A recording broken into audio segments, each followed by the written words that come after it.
Fred Kelly got me on a forestry crew as a deadfall bucker that fall, and I became a working man. When trees fell down or when the wind knocked them over, I took a chainsaw and cut them into lengths that the log skidders could haul to the trucks. It was hard, heavy work, but there was something in the strain that I liked. I took to picking up 8-foot lengths of log and bearing them out of the tangle on my shoulders. I became known as a hard worker, industrious, and after a few weeks, the company shipped me off to their logging camp on the shores of Nagagami Lake. It took a float plane to get us in, and I watched the great green carpet of the land roll out below my face pressed to the window.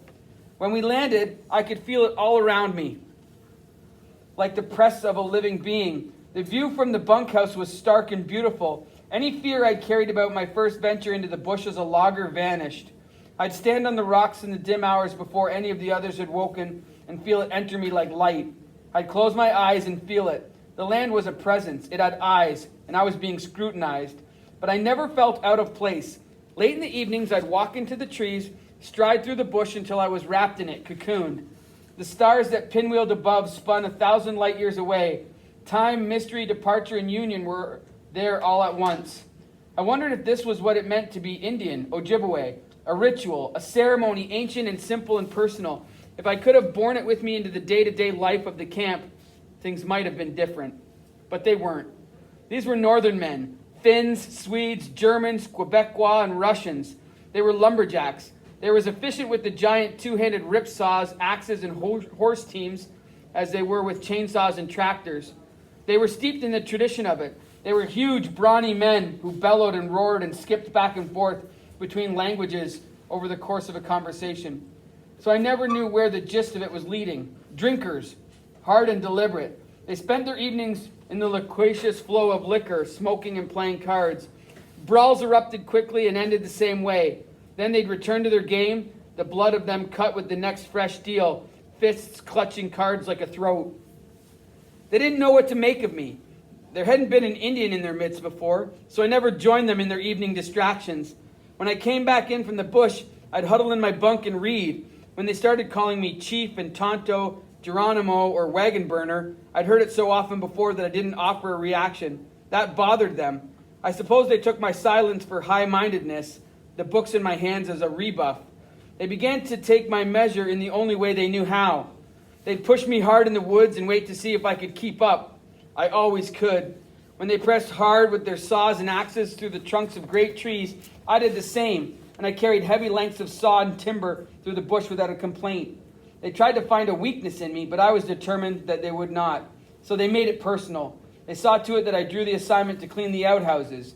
I dumped lime and swept and batted at the flies that congregated in swarming masses.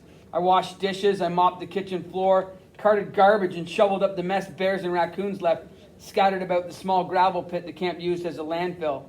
I oiled and greased tractors, hosed down trucks and skidders, and washed down the bunkhouse each day before my shift started.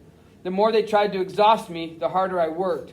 I did all of it without saying a word. Then I'd lie in my bunk and read by flashlight after they tumbled into bed and be awake in motion by the time they rose. They took to more insulting name-calling and swearing at me. Even when they took to pushing me and tripping me and swiping at me when I passed, I'd just level a blank look at the offender and keep on with the work. Only on the land did I find the calm. There I could relax, I could rest, I could sit looking out across the wide expanse of lake forever. But the time always came to turn back to the bunkhouse. I'd squint hard at the lighted windows of the camp, and I'd draw into myself.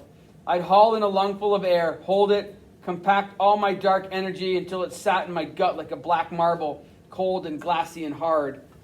Then I'd walk back into their midst, and they'd stop their game and challenge me. I'd walk to my bunk and lie down and read long into the night.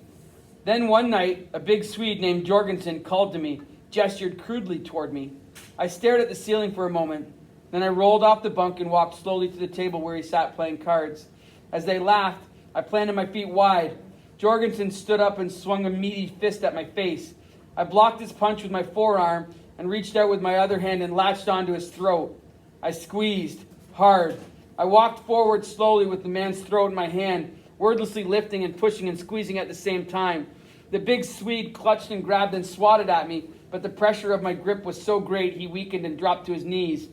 red-faced and gasping with his eyes bugging out.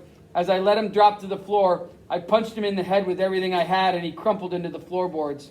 I turned to face the rest of them. I was frigid blackness inside, like water under a berg. I wanted another one to stand, wanted another one to swing at me, invite me to erupt. But they stayed seated, and nobody spoke as I walked slowly over to the table and picked up Jorgensen's discarded hand of cards. I studied the cards, then smirked, and tossed the hand back on the table. Game over, I said. They never bothered me again.